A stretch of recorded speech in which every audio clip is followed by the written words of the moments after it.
Hey everybody, this is Megan. I'm the careers editor at theflightattendantlife.com, and in this video I would like to discuss some resume tips and then a couple other paperwork pointers that I would suggest for the actual face-to-face portion of the interview. So if you already have a good resume and you feel confident about it, feel free to skip over the first couple minutes of this video, but definitely fast forward to the end because I have some good pointers about what to bring to the face-to-face interview.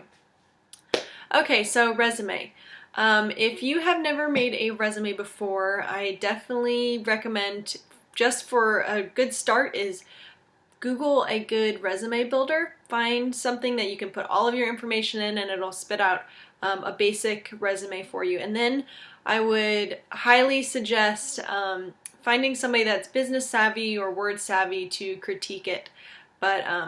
So make sure that my tip number one is to make sure that the resume has basic font with black coloring and standard sizing. I always go with the good old 12-point Times New Roman. Definitely safe bet. No one's gonna knock you down for not being creative on your resume.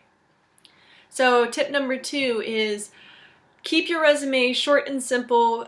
You should have all of your information on just one page. Potential employers don't want to be shuffling around through pages of information about yourself that aren't necessarily relevant. So keep it all on one page for sure. Tip number three is very important. You should definitely have your name in big, bold lettering at the top of the page and all of your contact information right underneath it, easily to be found. So your address, your email address, and your phone number definitely immediately underneath your name at the top of the resume. Tip number four is have a precise objective on the resume underneath your contact information and tailor it to the job that you're applying to. So if you're watching this video, I sure hope that you're applying to be a flight attendant. So definitely get a good, precise statement discussing just in one sentence, discussing how you are going to, you're attempting to become a flight attendant in a much more eloquent way than what I just stated. So my tip number five is you should definitely have your highest level of education listed and any certification or degree that you left that school with. So make sure you list the school, where it is, the contact information, what years you attended.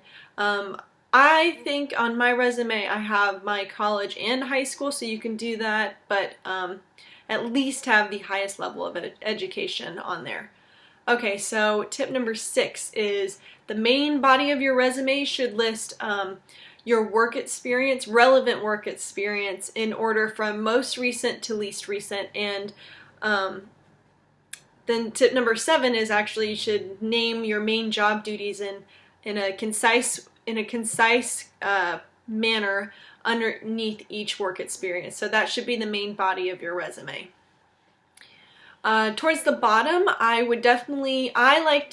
some people don't like to do this, but I like to list my volunteer activities and interest in just a couple of lines. Definitely don't overdo it, but I like to show that I'm well-rounded and I have a personality. So my last tip for the resume is just to keep it simple. Like I said at the beginning, short and simple, one page, keep it very basic. No one's going to knock you down any points if you aren't, like I said, creative with your resume. It's just a resume. Don't overthink it. Okay, so now this portion is my just suggestions for paperwork to bring to the face-to-face interviews, because I found that towards the beginning of my airline interviewing, I didn't really know what to bring, and sometimes I found myself underprepared. So these things I found are extremely helpful to have around. Even if you don't use them all at your job interviews, I think they're helpful.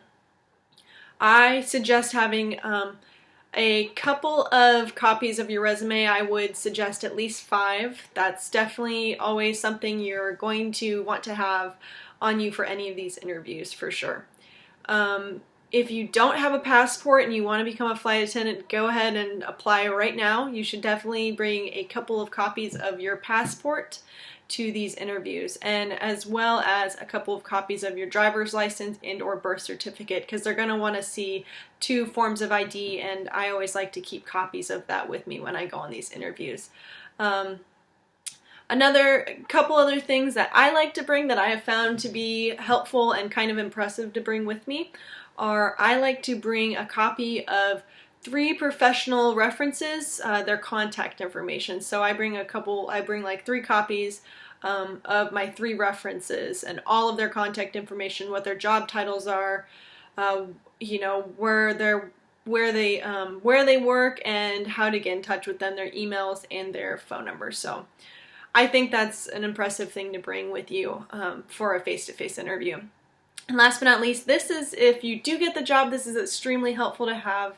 And you will be doing this on some of your applications online, but you will need to fill out a 10-year work history if you do get offered a job.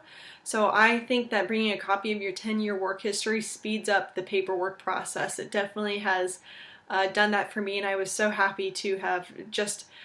It might take a bit to actually go through and type it all up, like find out what dates you worked here and where it was and the phone number from somewhere you worked, you know, 7 years ago. But you'll definitely appreciate yourself for taking the time to do that and bringing that with you to these interviews. So, and last but not least, my very last tip for this video is bring a notebook, because in these face-to-face interviews, the airlines, most of them discuss what it's like to be a flight attendant for that particular airline. So bring a notebook, take notes, because you might not find yourself a good fit for that airline. So take notes, think it over. That's my last tip for this video. So okay, good luck. Follow along Kara at theflightattendantlife.com. Follow her on Instagram at the FA Life, and follow me on Instagram at Fly with Megan.